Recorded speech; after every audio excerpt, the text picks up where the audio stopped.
मैं डॉक्टर पुष्पा द्विवेदी, अध्यक्ष हिंदी विभाग, हरप्रसाद दास जैन महाविद्यालय, आरा, स्नातकोत्तर हिंदी सेमेस्टर द्वितीय, प्रश्न पत्र छठा, मध्यकालीन हिंदी कविता के अंतर्गत आज हम लोग मीराबाई के पदों का अध्ययन करेंगे।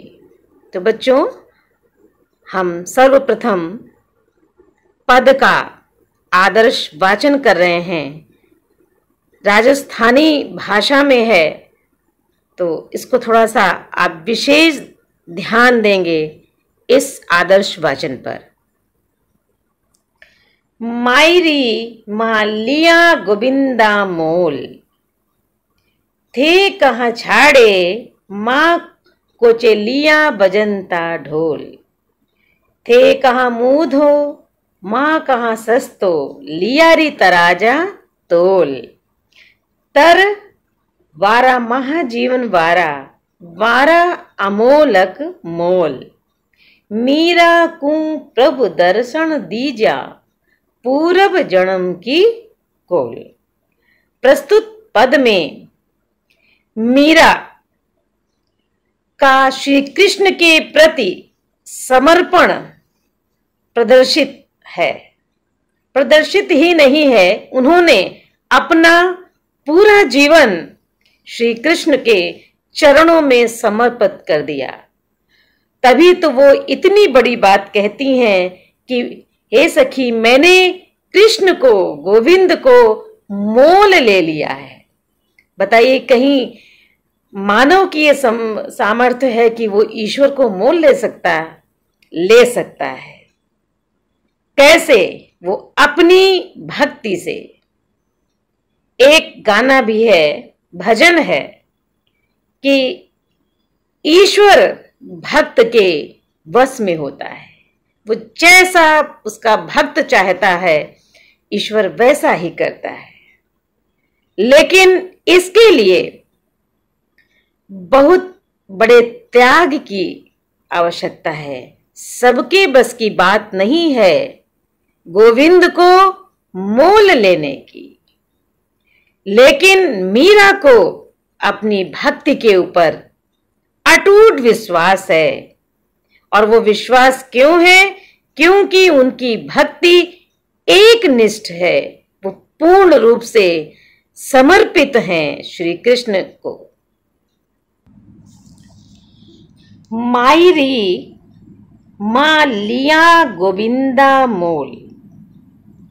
प्रस्तुत पद में मीरा कहती हैं कि हे सखी, मैंने अपने गोविंद को मोल ले लिया है।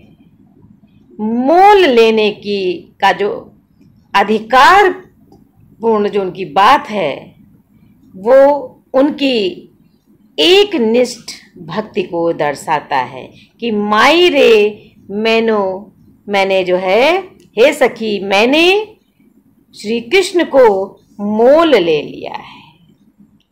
और क्या कहती हैं कि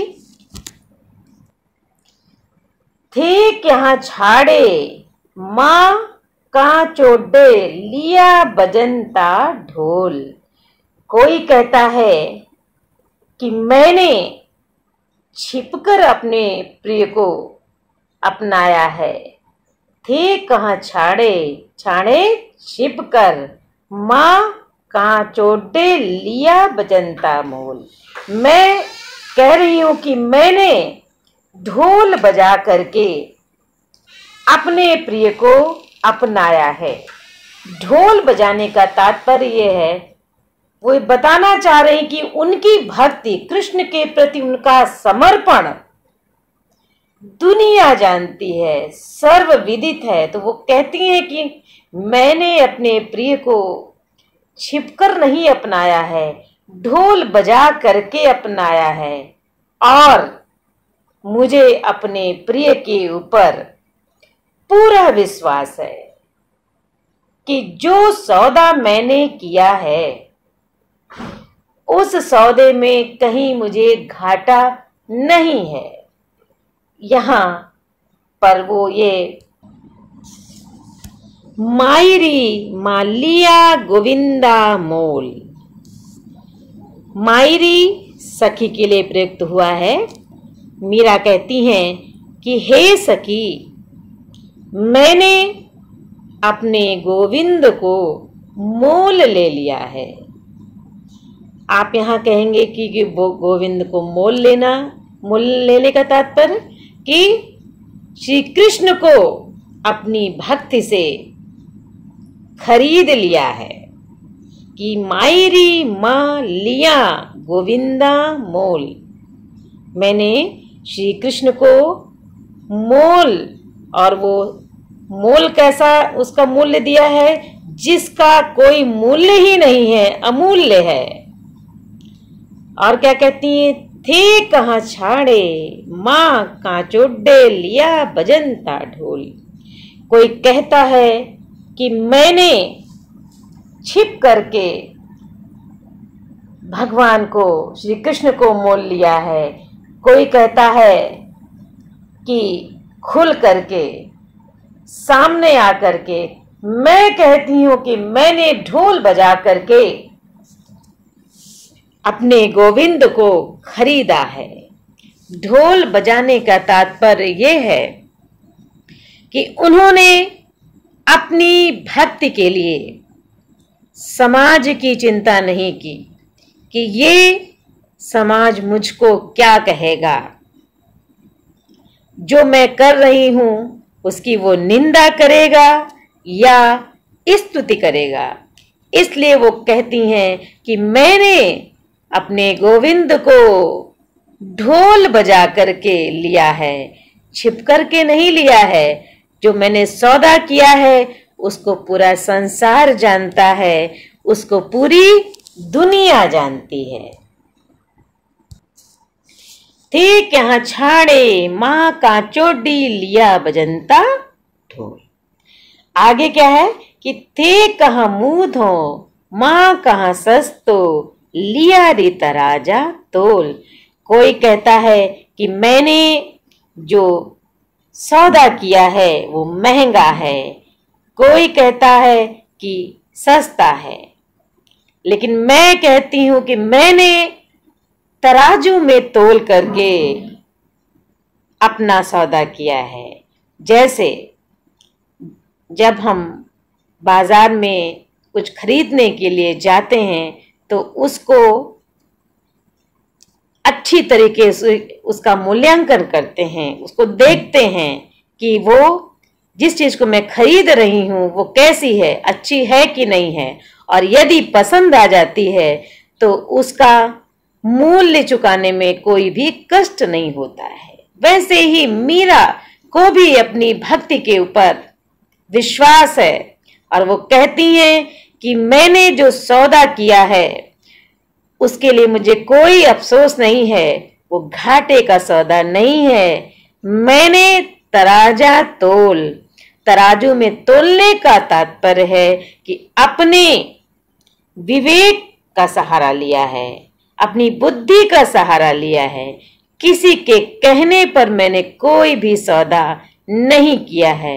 और ये बात एक भक्त, वैसा भक्त जिसका अपने ईश्वर के ऊपर अधिकार है, साधिकार, वो इसको कह रही हैं कि मैंने जो सौदा किया है वो बहुत अच्छा सौदा है, दुनिया का श्रेष्ठतम सौदा है, और उसको मैंने तराजू में तोल के लिया है। जितना मैंने मूल्य दिया है उससे कम मैंने उसके बदले में सामान नहीं लिया है, उससे ज्यादा ही मुझे मिला है।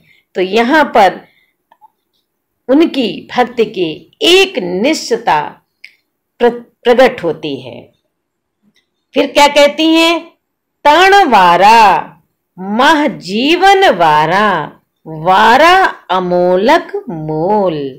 मुझे ऐसे ही मैंने गोविंद को मोल नहीं ले लिया है, उसके बदले में मैंने अपने शरीर को निछावर किया है, जीवन को उनके ऊपर निछावर किया है और तब मैंने उनको खरीदा है। अमोलक मोल, ऐसा मूल्य जिसके मूल्य का कोई मूल्यांकन नहीं किया जा सकता है, जिसका मूल्य नहीं बताया जा सकता है। अर्थात मीरा ने कृष्ण की भक्ति में अपने शरीर का भी ध्यान नहीं रखा और हृदय तो उन्होंने समर्पित कर ही दिया। तो इन पंक्तियों में वो बताती हैं कि तरण बाड़ा, मुझको गोविंद को मैंने कैसे गोविंद मुझे मिले कि मैंने अपने शरीर को निछावर किया, अपने जीवन को निछावर किया और अमोलक मोल, ऐसा मूल्य मैंने चुकाया है जिसका कोई भी मूल्यांकन नहीं कर सकता, कोई नहीं बता सकता कि इसका कितना मूल्य है। और ऐसे ईश्वर को मैंने तब पाया है। मीरा कहती हैं कि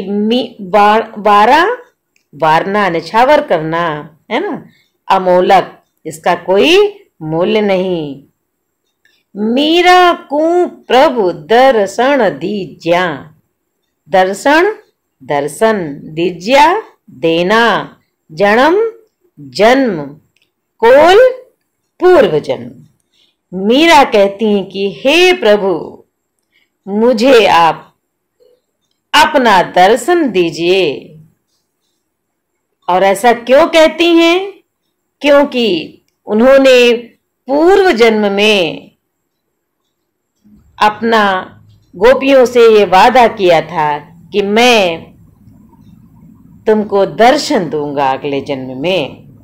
तो वो पुनः इन पंक्तियों में अपने प्रभु गोविंद को याद दिलाती हैं कि हे प्रभु, आपका ये वादा था कि आप मुझे पूर्व जन्म में दर्शन देंगे। तो आज वो समय आ गया है। तो यहां पर उन्होंने अपने पवित्र हृदय से जो भाव समर्पित किया है उसका कोई मूल्य नहीं है और गोविंद को उन्होंने अमूल्य धन दे करके प्राप्त किया है। किसी भक्त में ये तभी आ सकता है जब वो संसार के बंधनों से मुक्त हो जाता है और उन्होंने तो अपने वैभवपूर्ण जीवन को श्री कृष्ण को खरीदने के लिए, श्री कृष्ण को अपने बस में करने के लिए निछावर कर दिया, वैभवपूर्ण जीवन का त्याग कर दिया। तो उन्होंने इस प्रकार से श्री कृष्ण को खरीदा। अब इस पद की विशेषता है कि गोविंद को मोल लेना सबके, मैंने कहा ना, सबके बस की बात नहीं है। मीरा जैसी एक निष्ठ भक्ति करने वाली ही उस मोल को चुका सकती हैं, उस मोल को दे करके उनको खरीद सकती हैं। तो बच्चों, अभी आपने देखा कि किस प्रकार से उन्होंने ऐसे मूल्य को दे करके अपने गोविंद को खरीदा है जो साधारण व्यक्ति के बस की बात नहीं है। यहां पर उनकी भक्ति क्या है? भक्ति का समर्पण अद्वितीय है। वो पूर्ण रूप से श्री कृष्ण के चरणों में समर्पित हैं। बजंता ढोल तराजू तोल आंखें खोल, मुहावरों ने उनकी बात को अधिक प्रभावशाली ढंग से प्रस्तुत किया है। पूर्व जन्म को कोल का रहस्य यह है कि मीरा को पूर्व जन्म में ललिता सखी माना है, जिसे कृष्ण ने प्रेम भाव का दान दिया था। और क्या है, कोई कहे तराजू तोल तथा जग जानत में, कौन सा अलंकार है, जग जानत तराजू तोल में अनुप्रास अलंकार का है।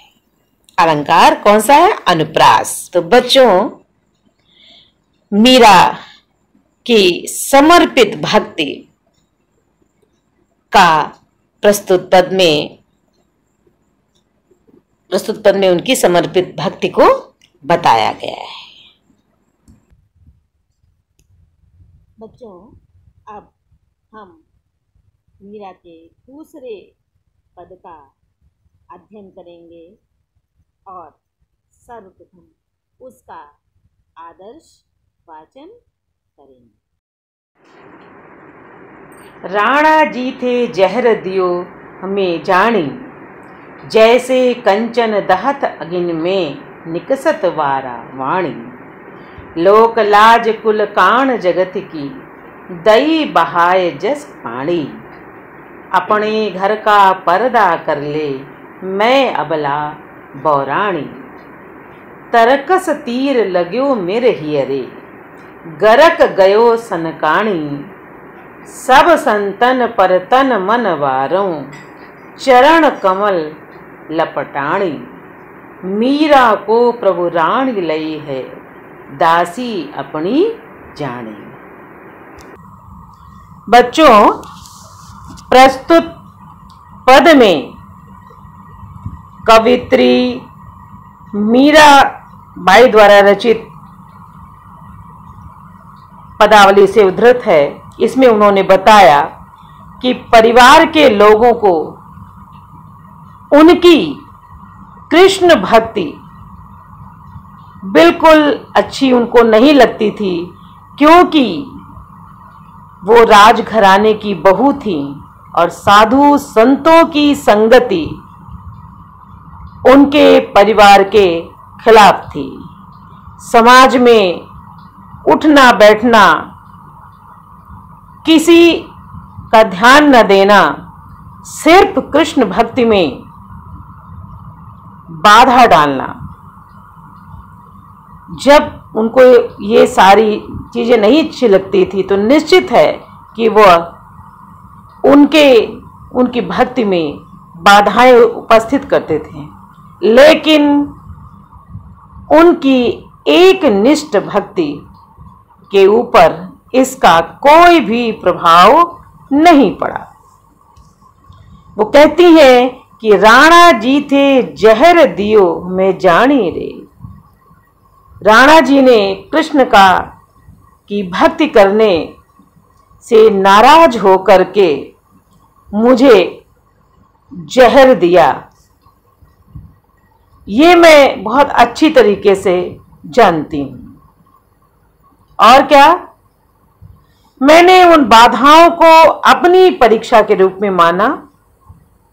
वैसे ही जैसे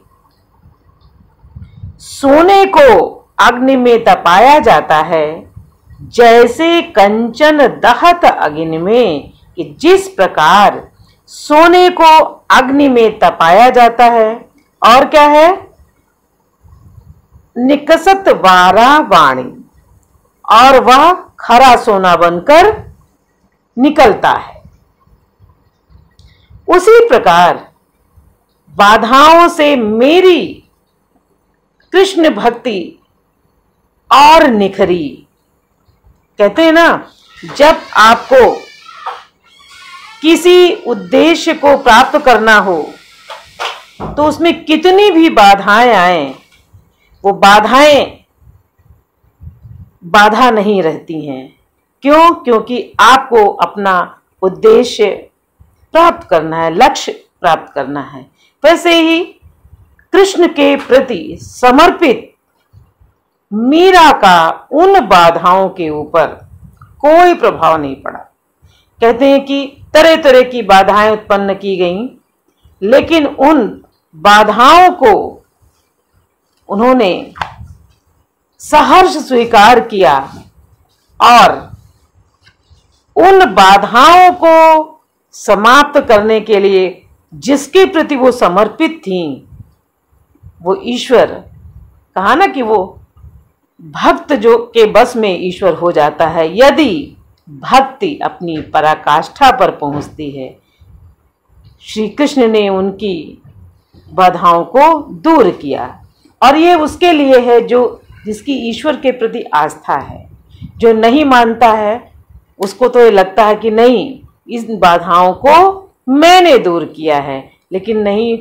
और जो समर्पित है, जिसने पूर्ण रूप से अपने को समर्पित कर दिया है, उसकी बाधाओं के लिए तो ईश्वर स्वयं दौड़ के आते हैं। और क्या कि लोक लाज कुल काण जगत की दई बहाए जस पानी। मैंने तो कृष्ण भक्ति की खातिर लोक लाज, कुल की मर्यादा और संसार, कुल की मर्यादा को, संसार को पानी की तरह बहा दिया। अर्थात सांसारिक जो सुख थे वो उनकी भक्ति में बाधक नहीं सिद्ध हुए। उन्होंने अपने राजसी जीवन को, वैभव को छोड़ करके संतों के साथ घूमना फिरना, सत्संग करना, कृष्ण की भक्ति में मग्न रहना, पदों को गाना, वही उनका जीवन था।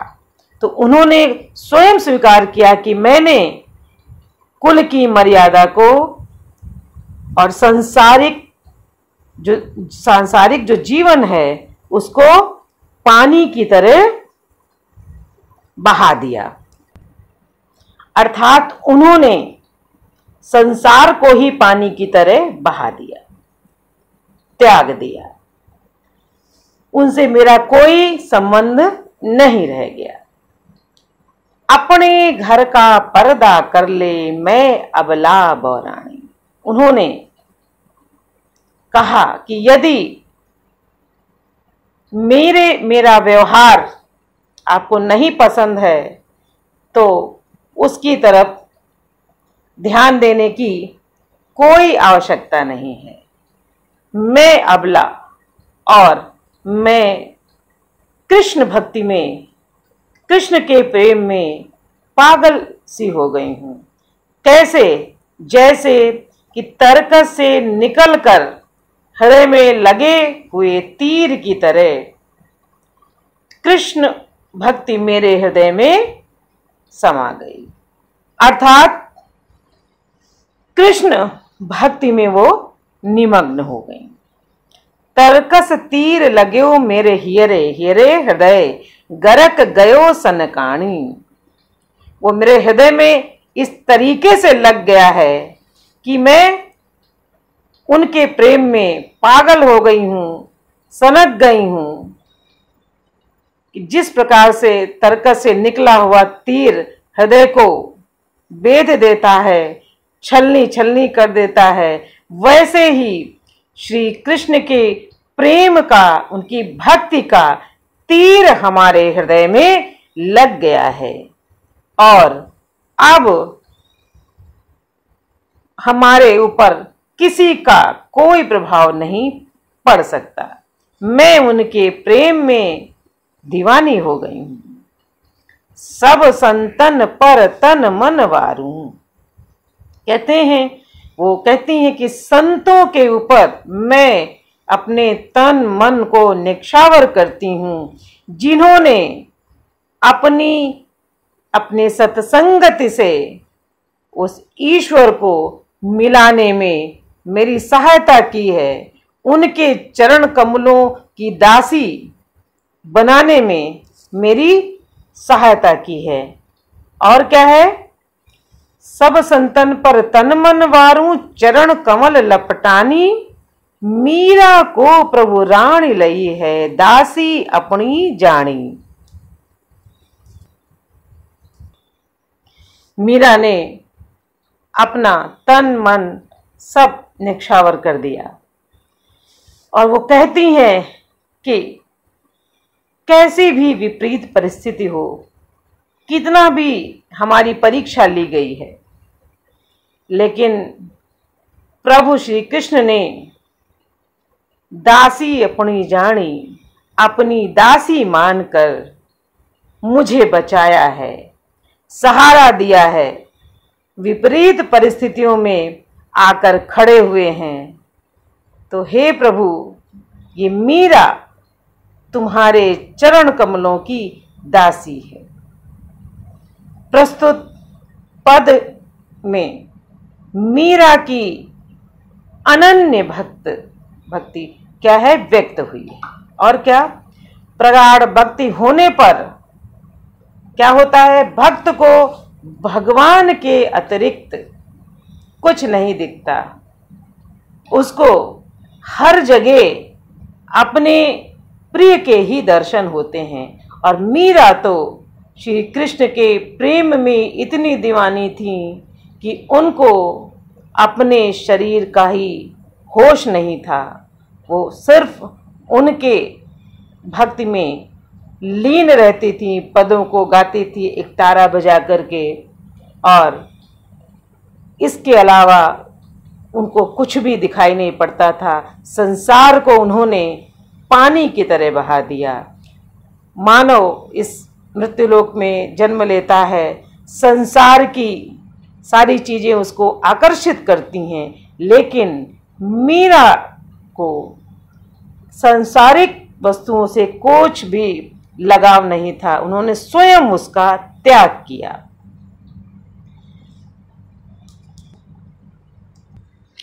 इस प्रकार बच्चों, प्रस्तुत पद में मीरा की कृष्ण के प्रति अनन्य भक्ति का दिग्दर्शन होता है और उन्होंने पूर्ण रूप से अपने को समर्पित कर दिया है। उन्होंने लोक लाज, समाज की जो मर्यादा थी उसका उन्हें ध्यान नहीं रहा और वो उनके लिए बहुत छोटी थी। क्यों? क्योंकि वो हरि की भक्ति में, श्री कृष्ण के चरणों में, इसके पहले आपने पढ़ा कि उन्होंने गोविंद को तो मोल ही ले लिया और साधिकार वो कहती भी हैं कि हमने हर प्रकार से अपने आराध्य को तोला है, नापा है और उनका विश्वास है कि उन्होंने जो सौदा किया है वो खरा है, उसमें घाटे का कोई भी सौदा नहीं है। तो आप देख रहे हैं बच्चों कि मीरा के जो भी पद, जिन पदों का आप अध्ययन कर रहे हैं, उसमें उनकी पूर्ण रूप से समर्पित हैं वो अपने ईश्वर के प्रति और भक्ति की पराकाष्ठा है उनमें, और वो अपने प्रिय में कोई अंतर नहीं समझती हैं और उनके आराध्य उनके वश में हैं।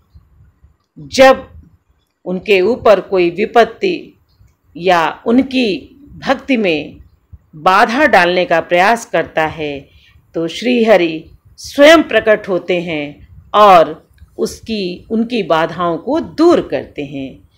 इसको उन्होंने स्वयं इसकी अंतिम पंक्ति में स्वीकार किया है कि प्रभु ने मुझे अपनी दासी मान करके वो हमारी बाधाओं को दूर करते हैं। तो बच्चों, अब आगे के पदों का अध्ययन हम अगले व्याख्यान में